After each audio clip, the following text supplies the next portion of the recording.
आज भारत अपना 68वां गणतंत्र दिवस मना रहा है। 1950 से लेकर 2017 तक भारत ने बहुत तरक्की की है, नए नए मुकाम हासिल किए हैं, लेकिन भारत भ्रष्टाचार के खिलाफ अपनी लड़ाई अब भी नहीं जीत पाया है। हमें उस गणतंत्र दिवस का इंतजार रहेगा जब दिल्ली के राजपथ पर एक झांकी ऐसी भी निकलेगी जिसमें भ्रष्टाचार मुक्त भारत के दर्शन होंगे, और जिस दिन ऐसा होगा उस दिन सही मायनों में भारत भ्रष्ट तंत्र से असली गणतंत्र बन जाएगा। हम आपको आज के गणतंत्र दिवस समारोह का संपूर्ण वीडियो विश्लेषण आज आगे दिखाएंगे, लेकिन इससे पहले यहां इस बात का जिक्र होना भी जरूरी है कि देश के पहले गणतंत्र दिवस से लेकर अब तक आपके देश में कौन कौन से बदलाव आए हैं। इसलिए हमने वर्ष 1950 की परिस्थितियों की तुलना आज के दौर से यानी आज की परिस्थितियों से की है। 1950 के दौरान देश में अनाज की वार्षिक पैदावार 5 करोड़ 80 लाख टन थी, जो 2017 में बढ़कर 27 करोड़ 10 लाख टन हो चुकी है, यानी खाद्यान्न के मामले में देश आत्मनिर्भर हो चुका है। 1950 में देश की आबादी 36 करोड़ थी, जो अब बढ़कर 132 करोड़ से ज्यादा हो चुकी है। चीन के बाद भारत दुनिया का दूसरा सबसे ज्यादा आबादी वाला देश है। 1950 में भारत की साक्षरता दर 18.33% थी, जो अब बढ़कर 73% हो चुकी है। 1950 के दौरान भारत में लाइफ एक्सपेक्टेंसी यानी औसत उम्र 32.1 वर्ष थी, जो अब बढ़कर करीब 67 वर्ष हो चुकी है। अर्थव्यवस्था के मामले में भी भारत ने काफी तरक्की की है। 1950 में भारत के पास 900 करोड़ रुपए का विदेशी मुद्रा भंडार था, जो वर्ष 2017 में बढ़कर 25 लाख करोड़ रुपए हो चुका है। वस्तुओं की कीमत की बात करें तो 1950 में एक शाकाहारी थाली यानी वेजिटेरियन थाली की कीमत 6 आना हुआ करती थी, जो आज करीब 120 रुपए हो चुकी है। यहां आपको बता दें कि 1 रुपए में 16 आने हुआ करते थे, और इस हिसाब से 6 आने का मतलब था 37.5 पैसे। 1950 में मटन बिरयानी 2 रुपए 50 पैसे में मिल जाती थी, और आज आपको इसके लिए कम से कम 400 रुपए चुकाने पड़ते हैं। 1950 में एक कप कॉफी 90 पैसे में मिलती थी, और अब एक कप कॉफी के लिए 100 रुपए से 180 रुपए तक चुकाने पड़ते हैं। ये इस बात पर निर्भर करता है कि आप कॉफी पीने कहां जा रहे हैं। वर्ष 1950 में एक प्लेट चाट की कीमत 5 पैसे होती थी, जो अब बढ़कर 25 रुपए प्रति प्लेट हो चुकी है। यातायात पर होने वाले खर्च की बात करें तो 1950 में साइकिल होना भी विलासिता का प्रतीक माना जाता था। सबके पास साइकिल नहीं हुआ करती थी, पैसे वाले लोग साइकिल रखते थे, लेकिन अब साइकिल को गरीबी की निशानी माना जाता है। साइकिल का इस्तेमाल अब या तो गरीब लोग करते हैं या फिर देश के नेता साइकिल को चुनाव चिन्ह के रूप में इस्तेमाल करते हैं। हालांकि हमारे नेता साइकिल का प्रचार भी अपनी महंगी महंगी गाड़ियों में घूमते हुए ही करते हैं। वर्ष 1950 में तांगे से 3 किलोमीटर की यात्रा करने के लिए 2 रुपए चुकाने पड़ते थे, और अब इतनी ही दूरी टैक्सी से तय करने पर कम से कम 97 रुपए देने पड़ते हैं। जब किसी व्यक्ति की उम्र 60 वर्ष से ज्यादा हो जाती है तो उसे बुजुर्ग माना जाता है, लेकिन 67 वर्ष का भारतीय गणतंत्र युवा जोश से भरा हुआ है। भारत की 41% आबादी की उम्र 20 वर्ष से कम है, और हमें यकीन है कि अगर इस युवा शक्ति का सही दिशा में इस्तेमाल किया जाए तो भारत बहुत जल्द एक सुपर पावर बन सकता है। इस बात की पूरी संभावना है, लेकिन उसमें बहुत सारे लेकिन जुड़े हुए हैं। अब हम गणतंत्र दिवस की परेड की एक एक तस्वीर का आपके लिए विश्लेषण करेंगे। 395 अनुच्छेदों और 8 अनुसूचियों के साथ भारतीय संविधान दुनिया में सबसे बड़ा लिखित संविधान है। 67 वर्ष पहले आज ही के दिन सन 1950 में भारतीय संविधान लागू हुआ था। अपने विश्लेषण को शुरू करने से पहले हम आपके मन में आने वाला एक कंफ्यूजन भी दूर करना चाहते हैं, और वो कंफ्यूजन ये है कि इस बार का गणतंत्र दिवस समारोह 67वां था या 68वां। हम आपको बता दें कि 1950 में संविधान लागू हुआ था। 1950 से 2017 तक 67 वर्ष होते हैं, इसलिए भारतीय संविधान को लागू हुए 67 वर्ष हो चुके हैं। लेकिन 1950 में भी पहला गणतंत्र दिवस समारोह हुआ था यानी मनाया गया था, और इस लिहाज से इस बार यानी 2017 में ये 68वां गणतंत्र दिवस समारोह था। इस बार का गणतंत्र दिवस समारोह कई मायनों में खास था। इस बार यूनाइटेड अरब एमिरेट्स यानी यूएई का सैनिक दस्ता इस परेड में शामिल हुआ, क्योंकि इस बार गणतंत्र दिवस समारोह में यूएई के प्रिंस जायद चीफ गेस्ट थे। प्रिंस जायद ने राजपथ पर भारत की ताकत को बहुत नजदीक से देखा। इस बार की परेड में पहली बार नेशनल सिक्योरिटी गार्ड यानी एनएसजी दस्ते ने भी मार्च पास्ट किया। एनएसजी को ब्लैक कैट कमांडोज के नाम से भी जाना जाता है। 1984 में अपनी स्थापना से लेकर अब तक एनएसजी ने 115 ऑपरेशंस किए हैं। इस बार परेड में स्वदेशी हथियारों का दम देखने को मिला। लड़ाकू विमान तेजस ने राजपथ पर अपनी झलक दिखाई। इसके साथ ही देश ने पहली बार धनुष गन सिस्टम के भी दर्शन किए। यह सिस्टम भी पूरी तरह से मेड इन इंडिया है। इसके अलावा आकाश वेपन सिस्टम भी इस परेड में शामिल हुआ। आपको बता दें कि ये वेपन सिस्टम स्वदेशी तकनीक से विकसित प्रणाली है और इसके जरिए हवा में दुश्मन के उड़ते हुए हवाई जहाजों को गिराया जा सकता है। इसके अलावा आज वेपन लोकेटिंग रडार स्वाति के दर्शन भी हुए। ये देश में बना हुआ ही रडार है। अब हम आपको 10 मिनट में, जी हां, सिर्फ 10 मिनट में गणतंत्र दिवस की परेड के हाइलाइट्स दिखाएंगे।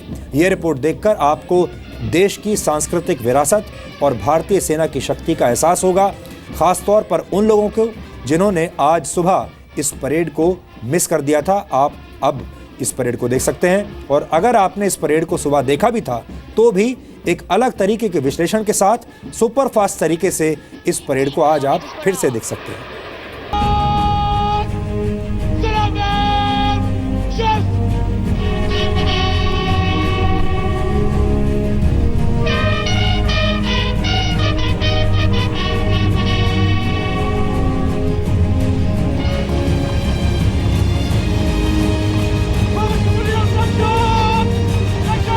Pranab Mukherjee waving to the crowd.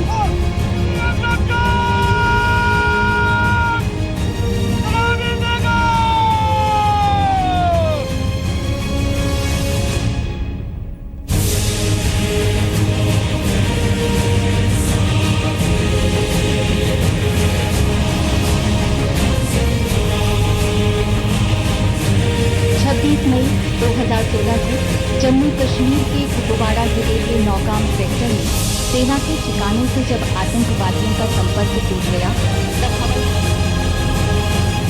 Rajpath पर 4 MI-17 राजपथ पर परेड की शुरुआत कुछ इस अंदाज में हुई। 4 MI-17 हेलीकॉप्टर्स ने आसमान से फूलों की बारिश की। हेलीकॉप्टर पर राष्ट्रीय ध्वज है, पुष्प वर्षा करता हुआ जनसमूह पर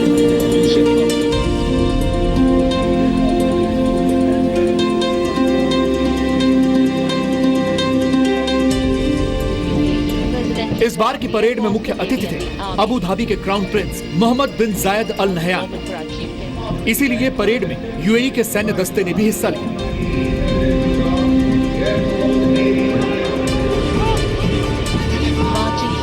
यूएई के सैन्य दस्ते में प्रेसिडेंशियल गार्ड्स, वायुसेना, नौसेना और थलसेना के 149 जवान शामिल थे, जिनके हाथों में MI-16 राइफल्स थी। यूएई के सैन्य दस्ते के ठीक पीछे था यूएई का मिलिट्री बैंड, जिसकी मार्चिंग ट्यून थी कैप्टन। फ्रांस के बाद यूएई दूसरा देश है जिसे गणतंत्र दिवस की परेड में शामिल होने का मौका मिला है। परेड का एक बड़ा आकर्षण भारत के एकमात्र कैवलरी का अपने प्रतापी घोड़ों के साथ ये मार्च भी रहा।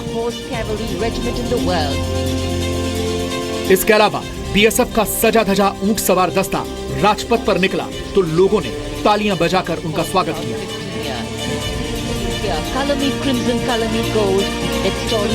68वें गणतंत्र दिवस पर राजपथ पर नारी शक्ति भी नजर आई।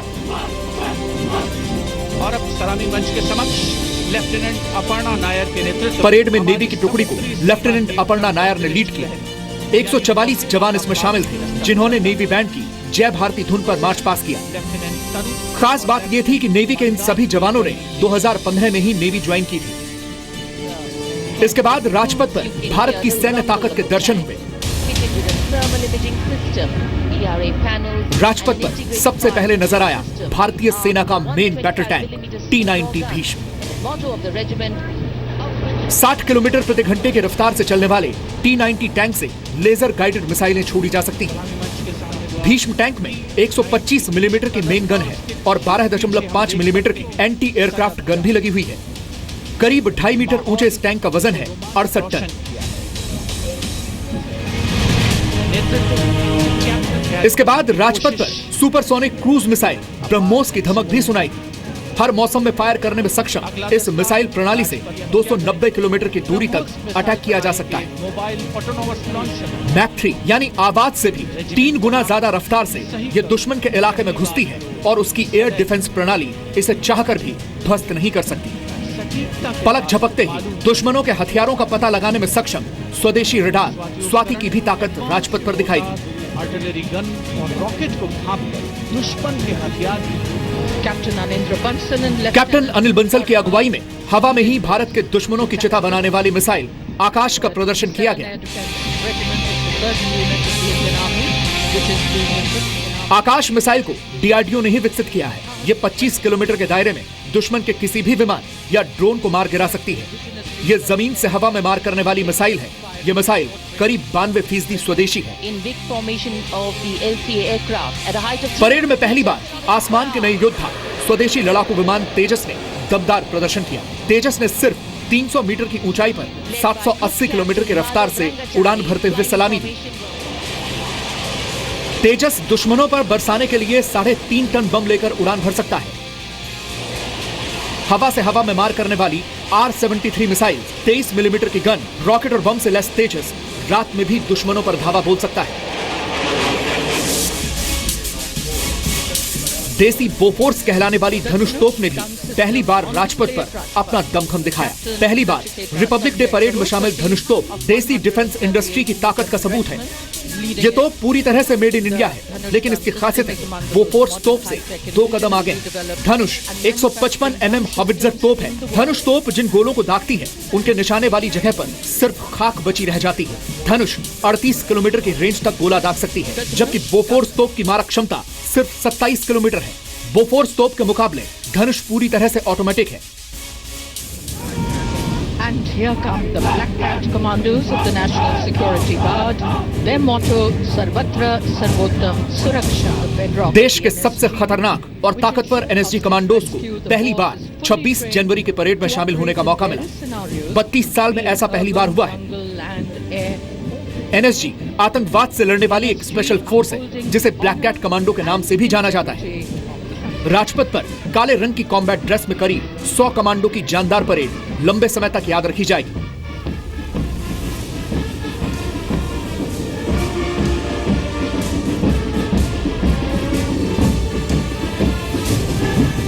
इस परेड में एनएसजी का डॉग स्क्वाड और बम निरोधक दस्ता भी शामिल था। 1984 में एनएसजी को आतंकियों से मुकाबला करने के लिए बनाया गया था।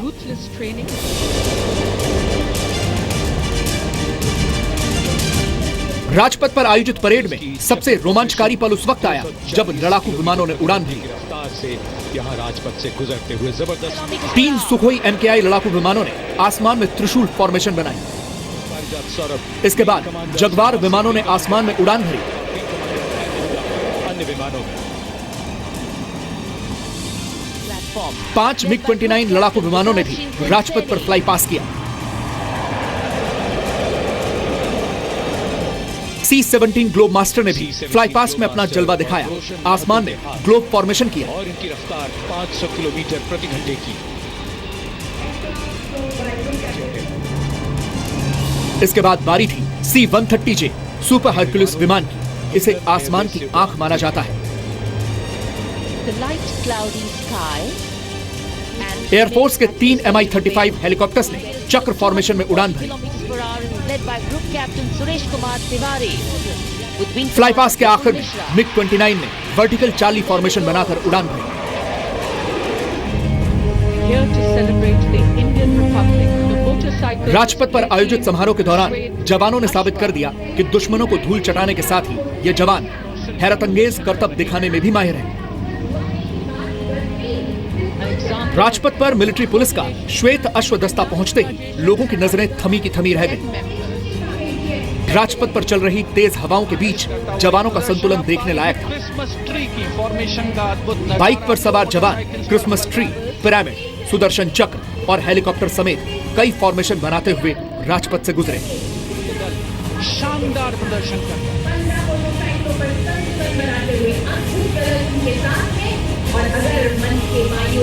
Such dedication, dexterity, and skill. हर वर्ष की तरह इस बार भी गणतंत्र दिवस परेड में विभिन्नताओं में एकता की मिसाल बने भारत की सांस्कृतिक समृद्धि के दर्शन हुए और अत्याधुनिक हथियारों, मिसाइलों, विमानों और भारतीय सैनिकों के दस्तों ने देश के किसी भी चुनौती से निपट सकने की ताकत का एहसास कराया।